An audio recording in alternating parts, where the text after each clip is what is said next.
Baik, Assalamualaikum warahmatullahi wabarakatuh. Salam sejahtera untuk kita semuanya. Mahasiswa yang berbahagia, pada kesempatan ini, pertemuan kelima, kita akan membahas terkait dengan desain eksperimen.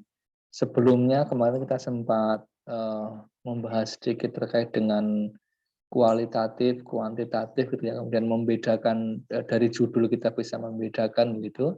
Pada kesempatan ini kita bicara terkait dengan desain eksperimen.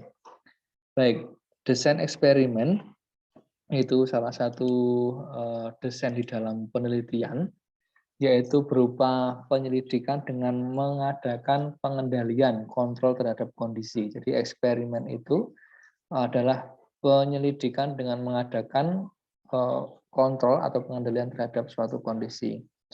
Satu atau beberapa variabel dapat dimanipulasi guna menguji hipotesis. Di sini ada istilah-istilah baru ya. Istilah yang pertama adalah terkait dengan variabel, ya. Terkait dengan variabel. Jadi istilah baru di sini adalah variabel. Kemudian istilah yang kedua adalah hipotesis. Gitu. Jadi ada istilah-istilah baru.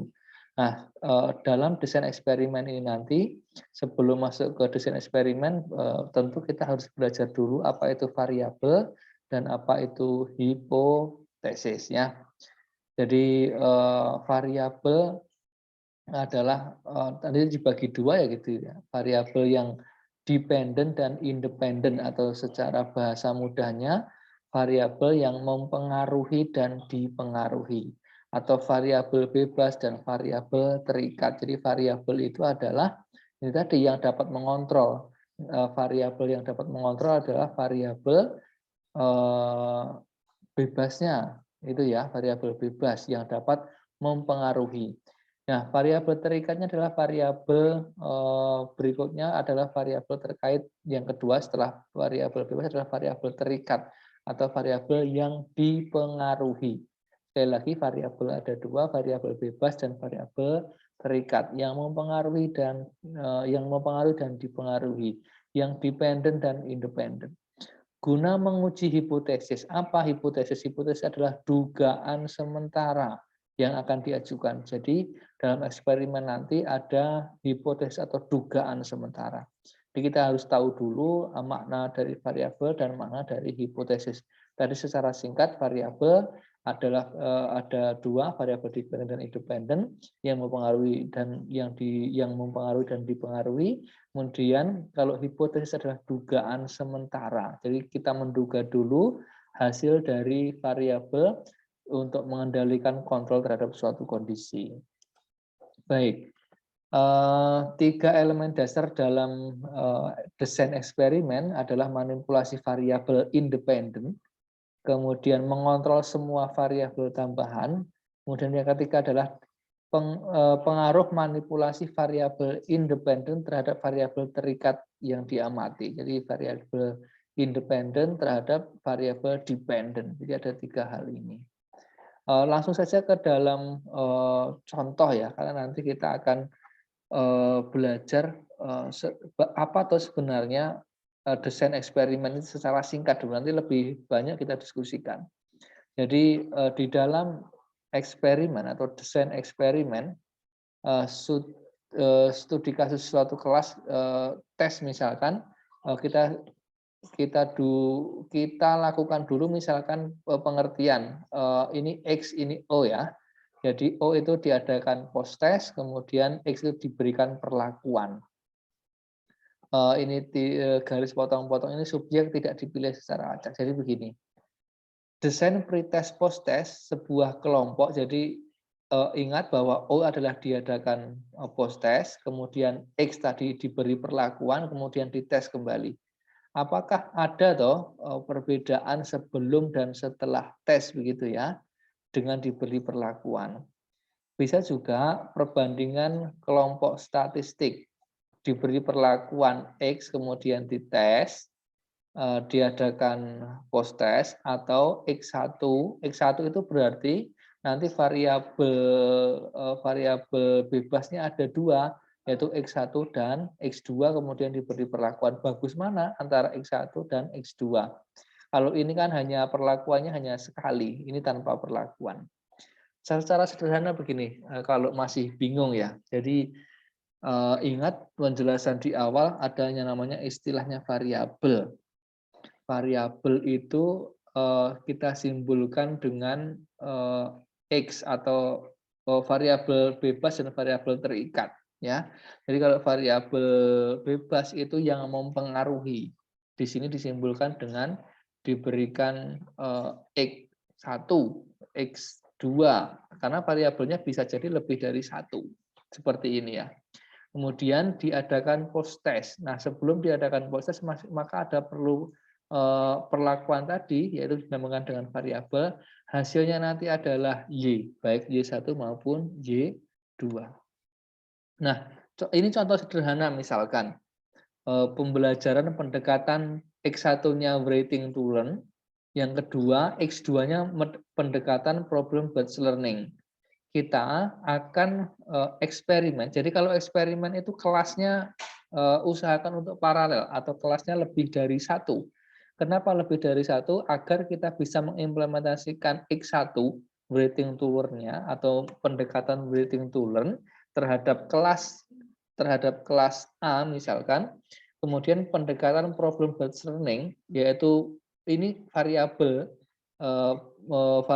bebas X2 di kelas B. Jadi misalkan ini di kelas A, ini di kelas B, kelas A menggunakan writing to learn sebagai X1 dan kelas B menggunakan problem based learning sebagai X2. Ini variabel bebas, ini variabel bebas 1, variabel bebas 2.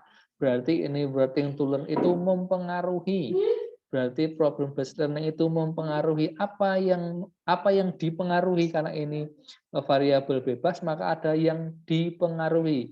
Yang dipengaruhi adalah prestasi dan kemandirian. Pak, apakah boleh selain writing to learn? Boleh. Pak, apakah boleh X2-nya selain PBL? Juga boleh. Apa saja boleh selama X1 dan X2 ini usahakan untuk seimbang. Artinya dibandingkannya pendekatan dengan pendekatan, metode dengan metode, strategi dengan strategi, begitu. Nah, ini kelas A1, misalkan ini kelas A2, ini misalkan kelas A atau kelas B gitu ya. Jadi dua kelas yang berbeda mempengaruhi X1 itu mempengaruhi X2. Apa yang dipengaruhi? Yaitu prestasi dan kemandirian misalkan. Prestasi Y1, kemandirian Y2. Oke ya. Untuk prestasi ini namanya ranah kognitif. Prestasi itu ranah kognitif yang disimbolkan dengan Y1. Berarti X1 mempengaruhi Y1. Gitu ya.